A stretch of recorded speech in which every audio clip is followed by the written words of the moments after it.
In case you haven't noticed, this is an obesity blizzard, and it's pummeling America right now. 130 million Americans are feeling the effects. But you wouldn't know it. No one wants to talk about it.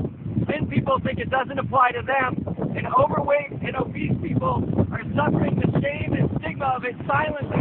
Meanwhile, it's the #1 killer in the United States. Guess what? If you have fat cells, the obesity epidemic applies to you also. Let's start talking about it.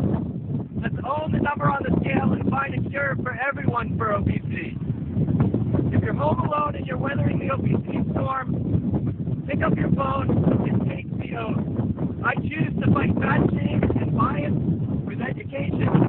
I choose to treat everyone with compassion, empathy, and respect.